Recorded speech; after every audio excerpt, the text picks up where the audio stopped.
Grossi Posse Packer Nation, welcome to another episode of Packcast, the podcast where you don't have to be a Packers fan, but it sure does help. I am your host, Tom Grossi, and we're back, baby. We're back with a consistent stream of episodes, and I figured what better way to start off the year as we delve into the preseason than taking a look back and taking a look at the off-season for all 8 divisions in the NFL. So today we'll be starting with the AFC East, and then over the next couple weeks we'll get through every single division. That way you are all caught up on what's going on in the NFL, and the fact that preseason football is back tomorrow is just titillating. So I'm very excited to see football back on my screen. So before we get to that, this episode is brought to you by, that's right, we got sponsors. And just a quick note about any sponsors that will ever appear on this show. This is our 4th year of Packcast, and over the past 4 years, and as this channel has grown and grown and grown, I've had sponsors reach out to me interested in doing business with one another, and I've turned the majority, if not all of them, down. And the reason being is because unless it's something that I am going to actively use or something that I believe in and something that I think you would either get a kick out of or something that would be useful for you, I will not promote it to you ever. I feel like we have a trusting relationship on this channel, and so with that being said, anything that I ever promote, I either am involved with, like I use in my daily life, or it's something that I think would benefit you. And with that being said, there's a brand new website called DoubleDriveSports.com. And I've already played with the website, and I already thoroughly enjoy it. So if you've ever done like an office pool or a pool with your friends of like picking teams, this is essentially what this website is built to do. So what you do is instead of picking the individual player, you pick teams as a whole. It gives you like the point spread on, if the Packers are playing the Patriots and the Patriots are supposed to win by +3, you could either say like, yes, the Patriots are going to win +3, or no, the Packers are going to win, or it's not going to be +3. And you basically get to pick them. You create a league, and it's a lot of fun. And at the end of the year, however many points you have based on the number of teams that you got correct throughout the year, you win stuff. So that's pretty cool. And right now they're doing something that I love.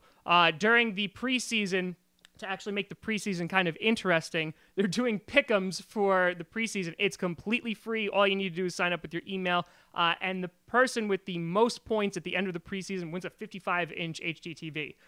So I'm going to be on there playing that. Right now, there's like 100 users on this, so this site is brand spanking new. I know the guy who runs it. He's a good friend of mine, and so I will be on there. Hope to see you on there as well, and it should be a lot of fun. So I might probably be doing it during the regular season as well, so check that out.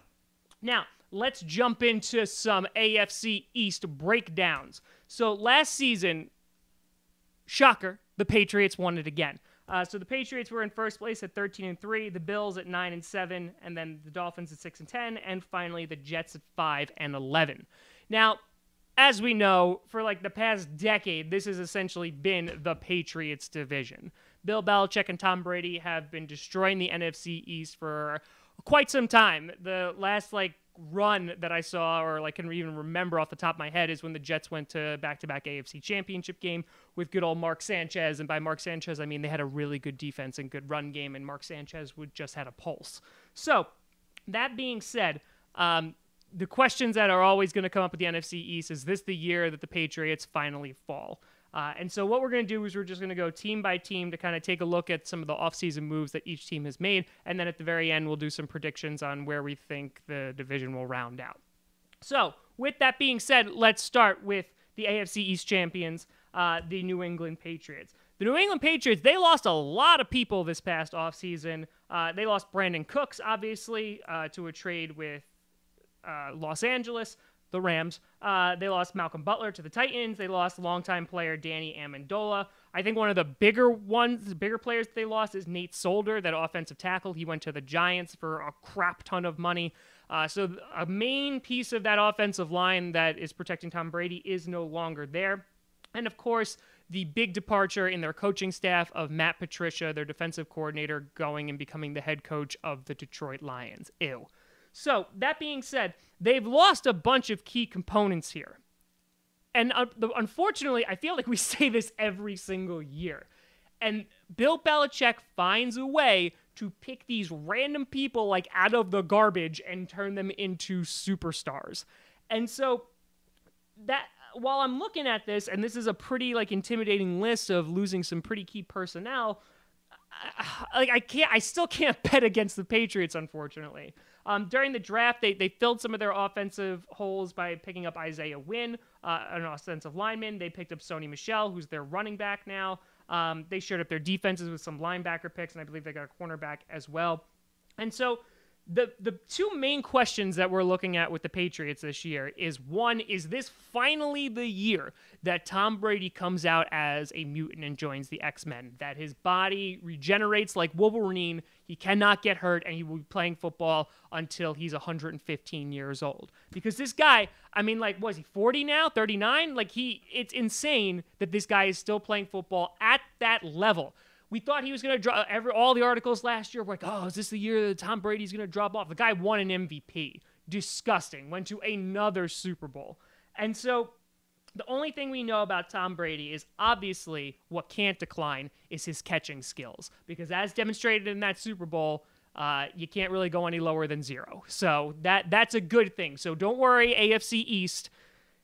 You won't have to worry about Tom Brady as a receiver. But Tom Brady, playing at a high level consistently, really doesn't look like he's going to be slowing down. But eventually you're going to have to think that the body's going to start, the hits, it's going to start taking its toll on him. Even though he can already run like -6 miles an hour. Every time he runs, he actually goes backwards a little bit, except for those 1-yard QB sneaks. So maybe Tom Brady decides to take a step back this year in his play, but I'll kind of believe it when I see it. So we'll see about that. And if he does, they'll just deflate the footballs again. So there's that. And then the other big key is their defense. So longtime defensive coordinator Matt Patricia's gone. Brian Flores is like their de facto defensive coordinator, even though he doesn't officially have the title, I don't think. So it's going to be interesting to see what they do with that defense. But this team is really built around Tom Brady and, of course, Bill Belichick. And Bill Belichick is still there. They're still plugging away. They're still going to do well. And I feel like there's no reason that they don't win this division. And the problem, and I think why so many people hate the Patriots, is because in the NFL, where there's supposed to be a lot of versatility, a lot of parity, there's not when it comes to, I would say, the AFC East and the AFC as a whole.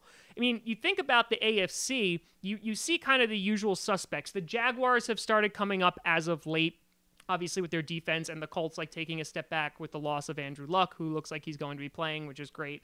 But you have like the Patriots, the Steelers, the Ravens are usually in there as well. The Broncos a couple years ago, they usually were in the picture. The Chiefs.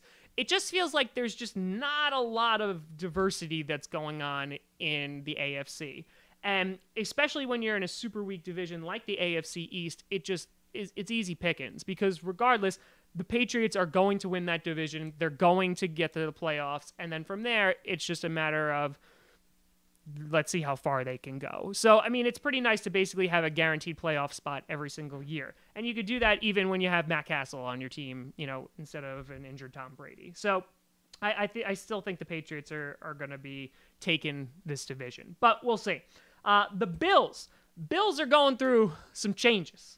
I feel like the majority of these teams are going through changes. The Bills, the Jets, the Patriots are obviously having some personnel differences. The only ones I don't really see going through changes or taking steps forward is the Dolphins, and we'll get to them in a second.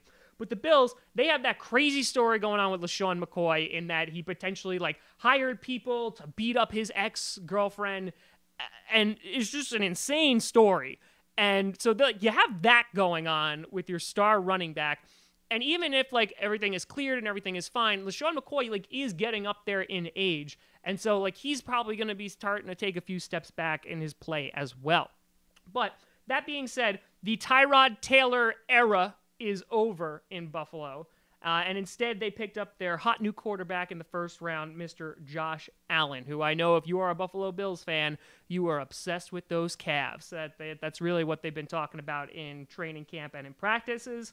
But you got Josh Allen. In addition, you also got Tremaine Edmonds, the linebacker, in the first round. I would have loved him for the Packers, but alas, we didn't get him. And so with those two components, the they're going to try to rebuild this team a little bit. You have A.J. McCarron, who's going to be competing against Josh Allen for the quarterback slot. They say that A.J. McCarron is going to be starting at least, I think, 10 games was the number I saw last time I checked. I wouldn't be surprised if Josh Allen is playing, halfway through the season already, because it seems like Bills fans are anxious to kind of take that next step and get to that next level. But really what I think is more surprising for me personally with the Bills is the kind of disintegration of that elite defense that they had a few years ago. You had that defense that was shutting down guys like Tom Brady and Aaron Rodgers in back-to-back weeks. And now, the Bills are kind of almost an afterthought when it comes to their defense. And so, with Tremaine Edmonds there, you kind of hope that they're able to take that step, but I just don't see them really being able to compete with the Patriots. Definitely, I don't think a playoff team as of right now, but a lot of that is going to hinge on what Josh Allen is going to be able to do. So that's the Bills. Now, the Miami Dolphins, this is the team in this division that I feel is in the worst kind of spot right now, in that they have Ryan Tannehill coming back, replacing the greatest Packers quarterback of all time, Jay Cutler. He's coming back. Jay Cutler just didn't want to do things anymore. They got guys this is who they picked up. They got Amendola. They got Frank Gore. They got former Packers Josh Sitton.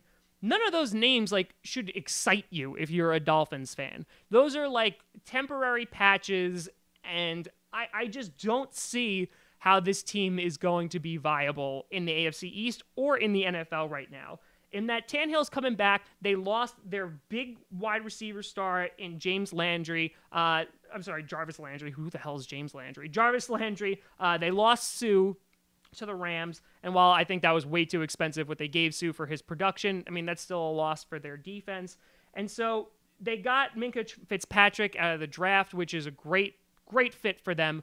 But again, one player is really not going to be enough. Their secondary is... I just don't know who Ryan Tannehill's going to throw to. He had a good season before he got hurt, and he's coming back with a new wide receiver. He's coming back with new offensive linemen. He's coming back with new running backs. I don't see what the Dolphins are doing, and it's tough, but they are, the epitome of a rebuilding team, and I just don't see them doing well this year. Special teams was pretty good last year, but that's really all I have to write home about the Miami Dolphins. So if you're a Dolphins fan, sorry. You could always watch Ace Ventura over and over again, because at least that could give you some comfort. Laces out. And then finally, the New York Jets, otherwise known as the New Jersey Jets, because the only New York team that is actually in New York is the Buffalo Bills. But it's so cold up there that is it really the New York, or is it more Canada?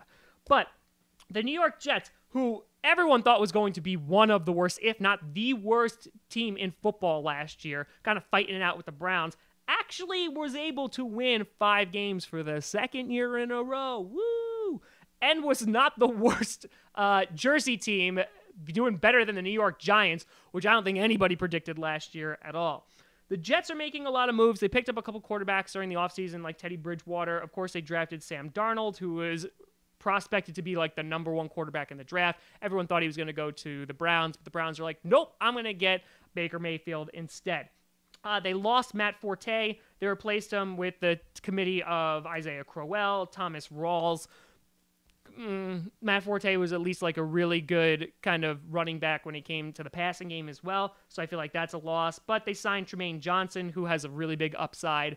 And so this team, I feel like, could be the most improved. I still don't think they're going to be making the playoffs or making a run for the division title yet. But it's going to be very interesting to see, because they have the coaching around them to do well. It's just I don't think they have the player personnel to kind of fit those schemes. So it's definitely a rebuilding year for 3 out of these 4 teams right now. And so with that being said, here's where I think the breakdown is going to be for the AFC East this year. I think the Patriots, they really don't have any contenders in the AFC East that they have to worry about, barring a significant injury. So I think the Patriots are going to be number 1. I think the Jets are going to take a couple steps forward, maybe winning 5 games again. They could go up as high as, I think, 7 or 8 games. We'll see. Followed by the Buffalo Bills. And then I'm putting the Dolphins in the basement just because the Dolphins are not doing anything that I'm impressed with. I don't know really what weapons they have on the offensive side of the ball. They're filling it with veterans who don't have a lot left in the tank. And, Ryan Tannehill, I feel like he's coming back and is going to be rough. So what do you think? How do you think that this division is going to play out? Am I completely wrong? I just see the Patriots taking it again. And hopefully after this season, everyone in the AFC East is like, can you please retire now, Mr. Brady? Please? How many Super Bowls is enough, Tom? How many? But let me know what you think down in the comments below. You could always find me at TomGrossiComedy.com, TomGrossi Comedy, or Tom Grossi Comedy on the Twitters and the Instagrams. You could also check out my album. My new debut comedy album, Allergic to Fun, is coming out 2 weeks from Friday. You could check that out. It's going to be available on iTunes, Amazon, eventually on Spotify.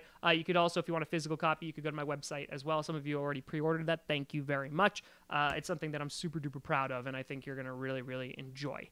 So you could check that out. Also, in 3 months from Sunday, I am running the New York City Marathon. I am running for the Michael J. Fox Foundation for Parkinsons Research. So if you want to check that out and support that, it's a great cause, and you might see the death of me, because I am going to be running a marathon on November 4th, coming back here, and then getting ready for the Packers-Patriots game to break that down with you, because I have a death wish. So that will be fun. So check all that stuff out. Everything will be in the description down below. Yeah, and it should be a great time. So thank you so much for watching. It feels good to be back. And one other thing, Mark Murphy, the interview is a week from today. So if you want to get any questions in that you would like to ask Mark Murphy, leave them down in the comments below, and I will potentially ask that for him next week when I'm in Green Bay.